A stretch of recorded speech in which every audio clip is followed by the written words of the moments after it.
So mga kababayan, pag-uusapan po natin ngayon itong post ni Apong Retard na isa sa pinakamalapit na tao kay ex-Marine Orly Gutesa, mga kababayan.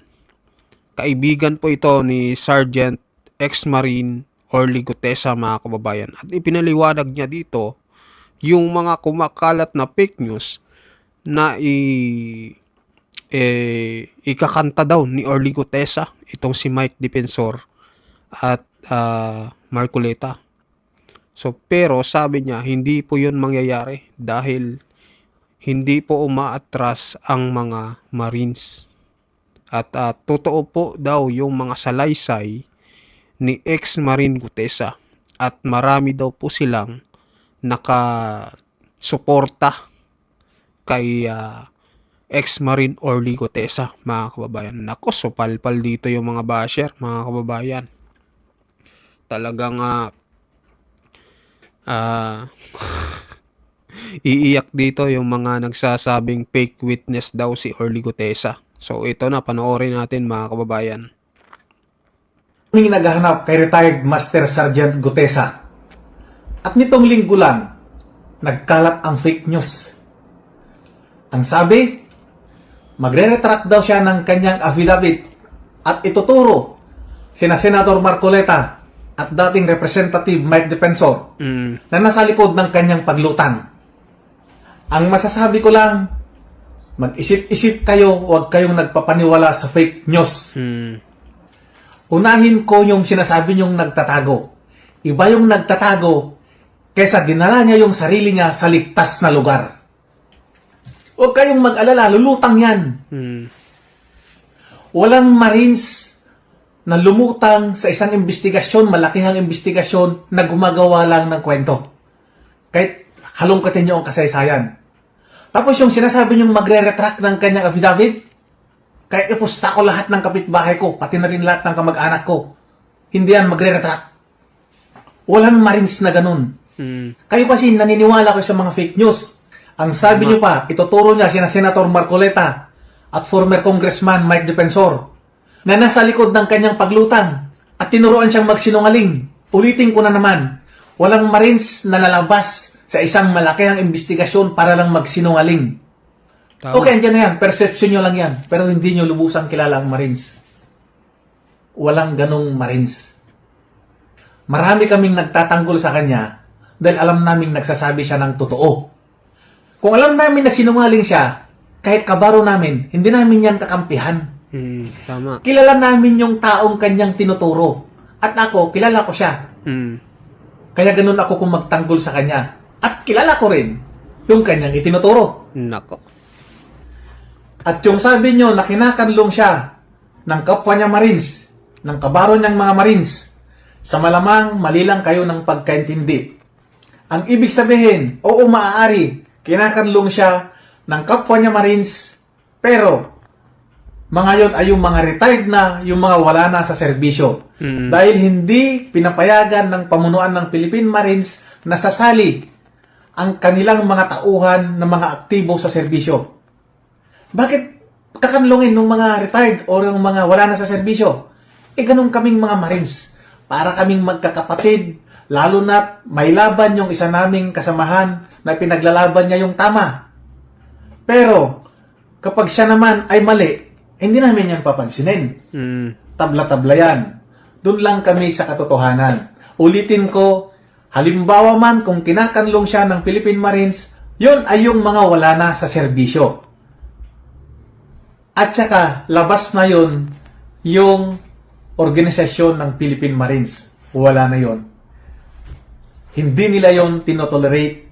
Hindi nila yun pinapayagan sa mga aktibo. At bawal na bawal yun sa loob ng kampo ng Philippine Marines. Maliwanag ba? Maliwanag. At sa mga nasa active na serbisyo, huwag na kayong sumakay sa isyo.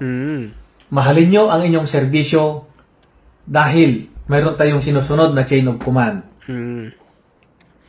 Magtrabaho lang kayo ng maayos. Hayaan nyo na kaming mga sibilyan na magtanggol sa kanya. Kung meron man dyan nagre-recruit para i-destabilize ang gobyerno, huwag. Huwag na huwag nyong gagawin yan. Huwag na huwag kayong sasama. Marami nang nangyari Sino ang kawawa? Sundalo pa rin. Sakripisyo ang trabaho, sakripisyo ang pamilya. Gutom.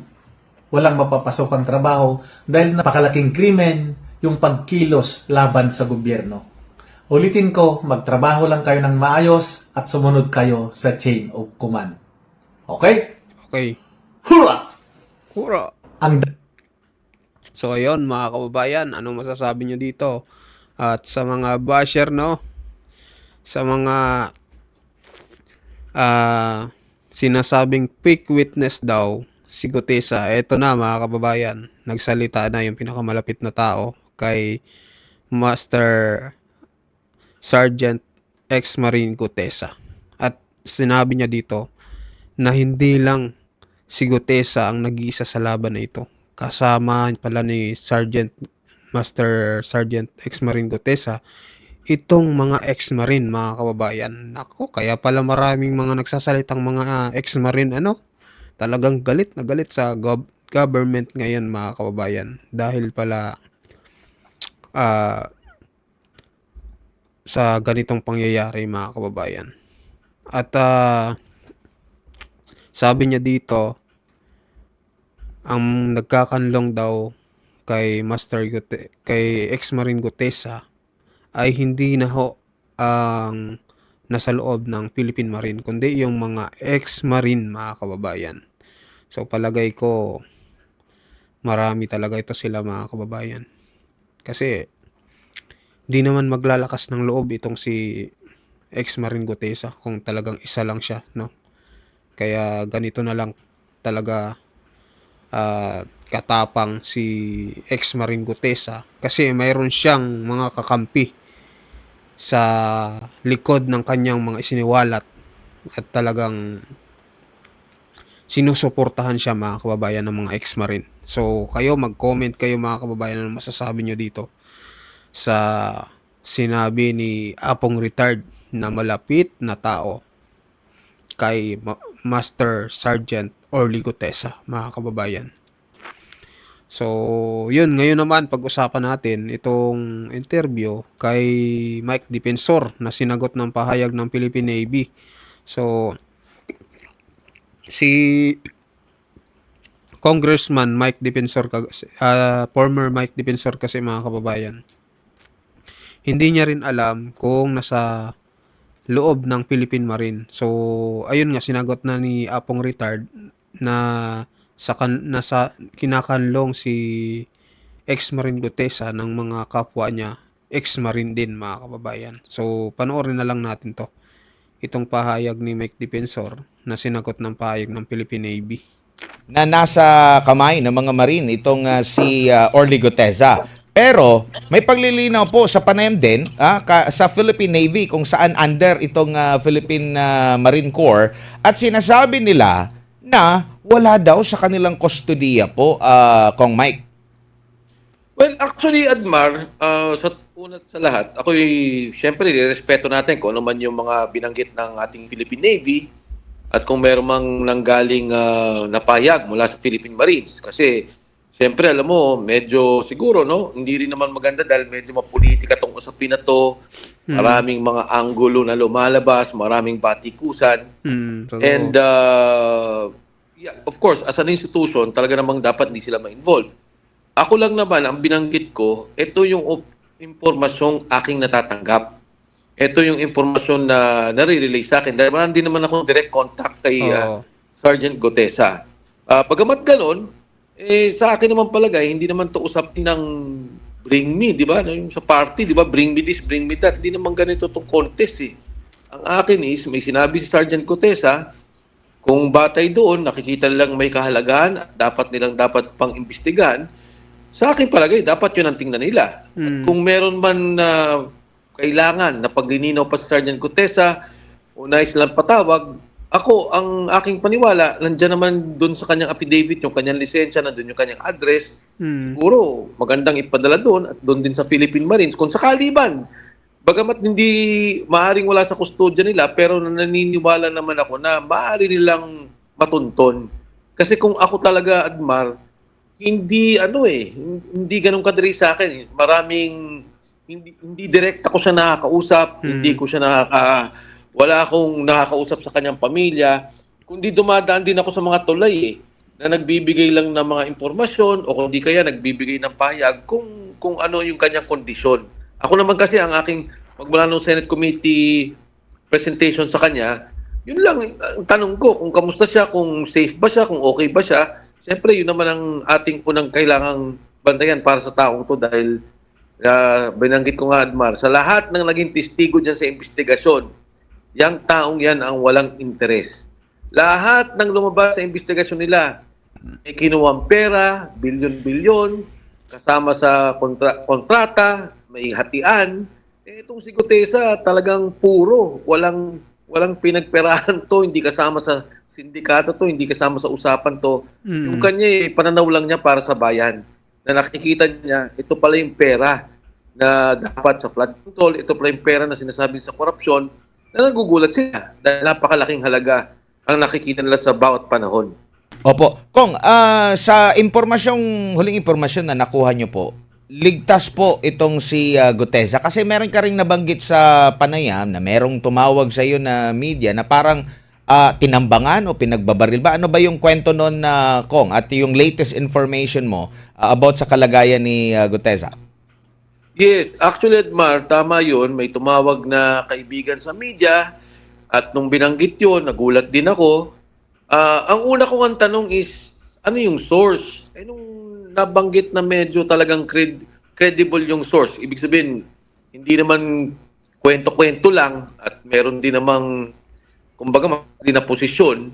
Nung mabanggit sa akin yun, sinubukan kong tumulay ulit at pinatanong ko kung kamusta ba siya, anong nangyari, anong sitwasyon, nakabalik nga sa akin, hindi, oras di ba? Bago makarating yung impormasyon at binanggit nga, na siya naman daw, meron ngang umaaligid at nasa kote ng Marines, pero hindi ko alam kung ano yung detalye, hindi ko rin alam kung ano yung intent, pero ang importante sa akin doon, walang nangyari sa kanya. Opo. At kung ito nga po ay nakuha nyo po yung mga impormasyon na ito, ibig sabihin, Baling ganun, Admar, kasi nga, kung ano man yung intention, kung meron kumbaga, kung sinistake out siya, tinitingnan kung nasan siya, kung ano bang ginagawa niya, kahit na kung hindi nila pinapahalagan yung sinasabi nito, o sa tingin nila walang kwenta yung sinasabi nito, o sa tingin nila kasinungalingan na sinasabi ni Sergeant Orly Gutesa, hindi sila aabot sa ganung mga hakbangin. Kaya tama yung binanggit mo, Admar, na medyo talaga namang maraming nabahala doon sa mga binangga kung paano nila inaayos yung bilyong-bilyong pera, hindi lang tang milyon, nilalagay sa maleta, dinideliver kay Saldico doon sa doon sa bahay niya talaga sa Valle Verde. Pagkatapos i-deliver doon sa bahay niya sa Shangri-La, sa Horizon, sa BGC. At matapos noon, i-deliver daw kay Speaker Martin Romualdez. So, kay Sergeant Orly Gutesa lang ang nanggaling ang ganitong impormasyon. opo, balikan ko po yung So ayun mga kababayan, 'di ba nung nakaraan naglabas din ang ICI na saktong-sakto sa salaysay ni ex-Marine Gutesa na nakalagay daw sa suitcases yung mga pera na i-deliver kay Saldico. So ibig sabihin mga kababayan, itong salaysay ni Gutesa ay totoong-totoo mga kababayan kasi mismong ICI yung naglabas ng salaysay din nila na ito nga yung nangyayari na nakalagay daw sa suitcase yung pera na inihahatid daw kay Saldico mga kababayan. So hindi ko na to tatapusin na mga kababayan, medyo mahaba na. So ano masasabi nyo dito sa pahayag ni former Congressman Mike Defensor? So wala din naman siyang alam kung nasaan ngayon si Orly Gutesa, kung nasa Philippine Marine ba. So ayun naman, nagsalita na si Apong retired na wala sa kanlungan ng Philippine Marine kundi na sa mga kanlungan ng ex-Marine mga kababayan. Palagay ko itong si Mike Defensor ay alam niya siguro na itong si ex-Marine Gutesa ay nasa ex-Marine mga kasamahan niyang ex-marine. Ayaw lang isiwalat ni Kong Mike, syempre sa kaligtasan din ni ex-marine Gutesa, mga kababayan. So mag-comment kayo mga kababayan, anong masasabi nyo? Mag-like and share kayo, at sa mga bagong pasok dyan, pa-subscribe po ng ating channel mga kababayan. Maraming salamat po.